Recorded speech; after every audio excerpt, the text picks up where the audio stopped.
Assalamualaikum dan salam Sarawakku sayang, bersama saya Fizah Munirah Mahrab. Tumpuan berita. Premier Sarawak Datuk Patinggi Tan Sri Dr. Abang Abdul Rahman Zohari Tun Datuk Abang Openg mendedahkan sejumlah 13 juta ringgit telah diagihkan kepada pelbagai agensi penyelidikan dan universiti di Sarawak untuk merangsang penyelidikan inovatif dengan matlamat melahirkan bakat dan hasil yang boleh dikomersialkan. Katanya selain menyediakan sokongan penyelidikan kepada agensi penyelidikan dan Universiti Sarawak sejak 2 tahun lepas, Kerajaan Sarawak juga telah memudahkan penglibatan dengan rangkaian antarabangsa dan tempatan. The Sarawak government, through the SRDC, facilitates and enable a vibrant and competitive research and development ecosystem in Sarawak through providing funds, coordinate and monitor such activities, and ultimately the realization of such ideas into viable products that benefit the Sarawak economy, create more jobs with high pay, and make ourselves more competitive. Beliau berkata demikian semasa berucap melancarkan simposium penyelidikan dan pembangunan Majlis Penyelidikan dan Pembangunan Sarawak SRDC 2022 pada Rabu. Datuk Patinggi Tan Sri Abang Zohari memberitahu simposium itu menandakan berakhirnya kitaran pembiayaan pertama dan memberi peluang kepada penerima geran untuk membentangkan penemuan penyelidikan dan inovasi mereka kepada masyarakat. We look forward to subsequent adoption and implementation of these research findings and innovation by our industrial partners. We will continue to build on establishing a competitive research culture in Sarawak, which is very important, and to ensure that it remains strong, encouraging different discipline to work together. Dalam perkembangan sama, Datuk Patinggi Tan Sri Abang Zohari menambah beliau kini berhasrat untuk menumpukan fokus ke arah melaksanakan pembinaan jalan di atas tanah gambut bagi kawasan Sibu dan Mukah. Katanya Sarawak menghadapi masalah dan kesukaran dalam melaksanakan sesuatu projek di kawasan tanah gambut sehingga terpaksa berhadapan dengan masalah jalan beralun disebabkan tiada panduan asas pembinaan di kawasan tersebut. Sehubungan itu, beliau mencadangkan agar kajian yang teliti dilakukan menerusi simposium ini untuk mencari jalan penyelesaian bagi mengelak daripada berhadapan masalah jalan beralun dan Kerajaan Sarawak akan membiayai penyelidikan berkenaan kelak.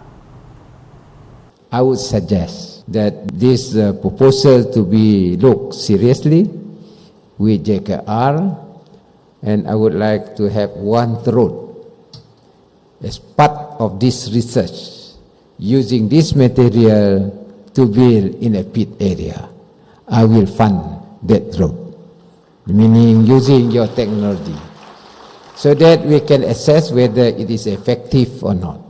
If it's effective, it is a breakthrough for us to build road construction on pit soil. So if you can make this a successful solution to construction of roads on pit soil, definitely it will change the whole landscape of road construction on pit soil, especially this area. And therefore, I will identify one road. Anwar is normally Sibu, Sibu, Mukah, that area. Perhaps if this is successful, we dedicate one road as part of our applied technology.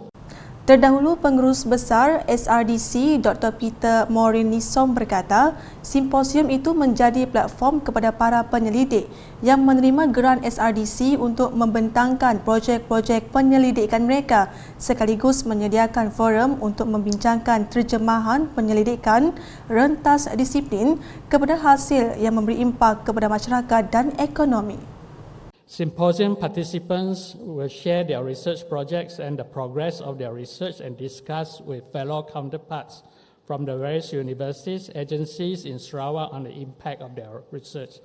It is the goal for the symposium to help strengthen the sense of community and integration among current SRDC grant researchers, the academia, students, stakeholders, and industrial partners.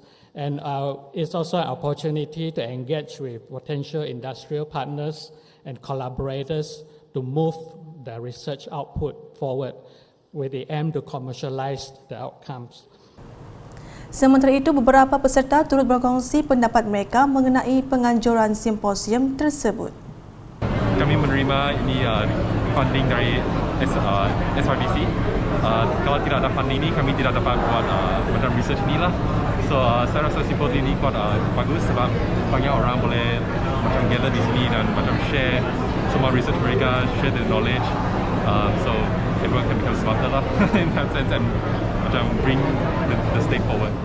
Simposium ini memberi peluang kepada kami semua untuk berkumpul, berkenalan satu lain dan berkongsi pendapat di samping cuba untuk mencari penyelesaian dalam apa-apa isu yang berkaitan dengan pendidikan di negeri Sarawak. Turut hadir Timbalan Premier Sarawak Datuk Seri Profesor Dr. Sim Kuhian, Menteri Pendidikan, Inovasi dan Pembangunan Bakat Sarawak Datuk Roland Sagahwiin, Timbalan Menteri Pembangunan Bakat Sarawak Datuk Francis Harden Hollis serta Timbalan Menteri Pendidikan dan Inovasi Datuk Dr. Anwar Rapai.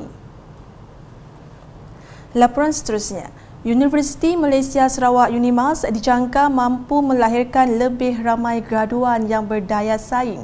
Timbalan Premier Sarawak Datuk Ahmad Degres Sugambas berkata, sokongan dan kerjasama berterusan daripada Kerajaan Sarawak mampu membantu dalam mencapai tujuan itu.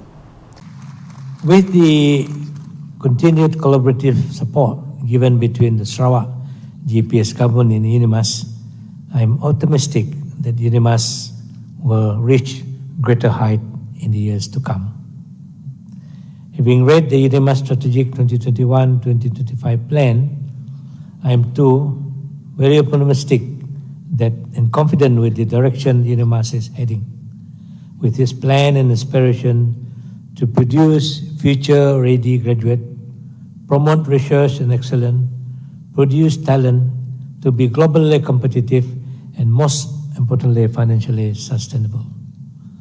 I believe with the new plan and aspiration, UNIMAS will be able to leap toward excellence and achieve transformation to its core function in education, research, exchange of knowledge, as well as through engagement of stakeholders and communities.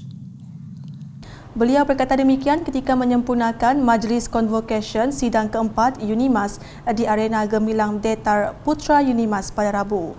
Tambah Datuk Ahmad Degres, beliau berbangga UNIMAS telah menerima beberapa anugerah yang mengharumkan nama Sarawak. Katanya lagi, aspirasi beliau juga untuk UNIMAS menjadi 100 terbaik dalam kedudukan universiti dunia suatu hari nanti dan melahirkan bakat dan pemimpin pada masa depan.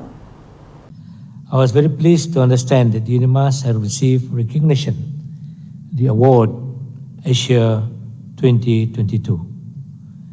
UNIMAS was top 8 and was shortlisted in 2 categories, Workplace of the Year and International Strategy of the Year. Congratulations to UNIMAS. Sementara itu, wartawan Unit Komunikasi Awam Sarawak UKAS sempat menemubual beberapa graduan mengenai hasrat dan perasaan mereka selepas berjaya menamatkan pengajian masing-masing. I'm very grateful and I'm really surprised that I was chosen for this scholarship, and with that I'm very grateful to be given this opportunity to further my studies with their sponsorship. Hopefully I can do well in my housemanship, so after that I hope to specialize and contribute more to my state. Yes, I do hope we are able to continue this scholarship for other generations and for the medical students. This will help me in future because I want to give back to Sarawak and berkhidmat dekat pedalaman. my future plan, if I was given the opportunity, I would like to further my study in master. I would like to be a pediatrician in future. So for Sarawak, I would like to give. I feel very thankful for this opportunity. They have been given to me throughout these 5 years. 5 years now. Yeah. Beralih dengan laporan di Miri, masyarakat perlu meningkatkan pengetahuan mereka terutama dari segi keselamatan rangkaian internet. Menteri Pengangkutan Sarawak Datuk Seri Lee Kim Shin berkata, ia penting bagi mengelakkan mereka menjadi mangsa penipuan dalam talian dan jenayah cyber. Jelasnya jenayah cyber dan kejadian buli cyber mengalami peningkatan dari tahun ke tahun. Beliau berkata demikian dalam teks ucapan dibacakan Kaunselor Jeffrey Pang Xiao Fong dalam Forum Jenayah Cyber dan Penipuan untuk meningkatkan keupayaan mengenal pasti kaedah sindiket penipuan dengan kerjasama Polis Diraja Malaysia PDRM dan Persekutuan Persatuan Cina Sarawak FCA bahagian Miri pada Selasa. Ujar beliau lagi, internet adalah ibarat pedang bermata dua yang mana ia memberi peluang kepada manusia tetapi ia juga boleh membawa kemusnahan. Justru katanya, pendidikan adalah penting kerana perkembangan internet yang sentiasa berubah memerlukan masyarakat mempelajari ilmu terkini sepanjang masa. Beliau turut mengingatkan kepada mereka yang menerima panggilan mencurigakan untuk mengambil sedikit masa berfikir dan berkongsi mengenai perkara itu dengan orang yang terdekat bagi mengelak menjadi mangsa penipuan. Paparan di Sibu pula, Universiti Teknologi Sarawak UTS dan Asian China Education and Culture ACEC Association memeterai Memorandum Persefahaman MOU bagi membuka laluan kepada pelajar lulusan Sijil Peperiksaan Bersepadu UEC meneruskan pengajian di China. Timbalan Menteri Pendidikan Inovasi dan Pembangunan Bakat 1, Datuk Dr. Anwar Rapai berkata, UEC mempunyai ramai penuntut dan UTS merupakan salah satu dari beberapa universiti di Malaysia yang menerima penuntut UEC.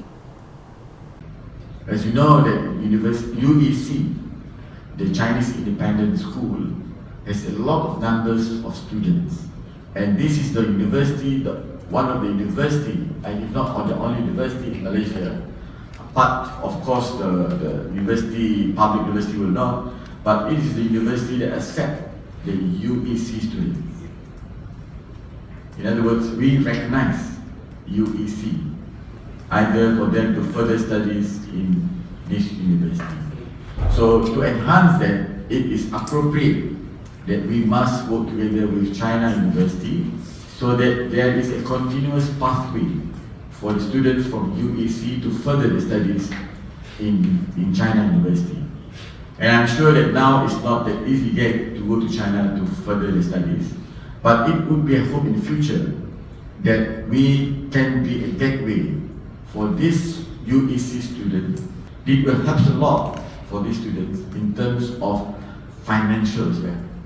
Because as you know, if you study the whole course in China, it might cost more rather than if you do 1 or 2 years here and then the 3rd or 4th year in China or in the other way around. Beliau berkata demikian semasa berucap dalam majlis mendandatangani MOU di antara UTS dan ACEC pada Isnin. Sementara itu, Naib Chancellor UTS Profesor Datuk Dr. Khairuddin Abdul Hamid berkata, kerjasama UTS dengan ACEC ini akan dapat membantu mempertingkatkan program pengantarabangsaaan universiti itu dalam masa terdekat. Manakala di Sarike dengan sebanyak 1,699 beg sekolah telah diagihkan kepada pelajar sekolah menengah dan sekolah rendah di kawasan Dewan Undangan Negeri Dun Repok di bawah program pembangunan sasiah pelajar 2023. Program pembangunan sasiah pelajar 2023 itu disempurnakan oleh Wakil Ahli Dewan Undangan Negeri Dun Repok merangkap pengerusi SUPP Cawangan Sarike, Kapitan Ling Dian Yong. Menurut Kapitan Ling, Datuk Seri Huang Tiong Si sangat mengambil berat dalam soal pendidikan khususnya di Dun Repok. Beliau juga berharap semua pihak termasuk ibu bapa dan guru bekerjasama dalam meningkatkan prestasi sekolah sama ada dalam akademik dan sukan.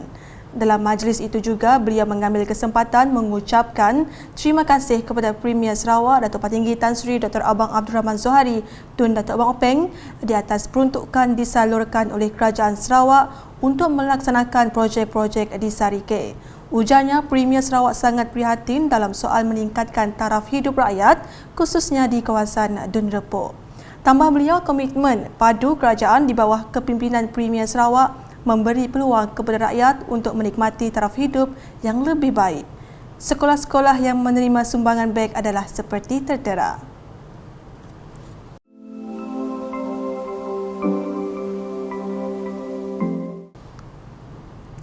Sekian edisi malam bersama saya Fiza Munirah. Berita lebih lanjut boleh didapati di semua platform media sosial UKAS termasuk portal ukas.sarawak.gov.my dan UKAS Channel di YouTube. #menyebar fakta. Salam UKAS.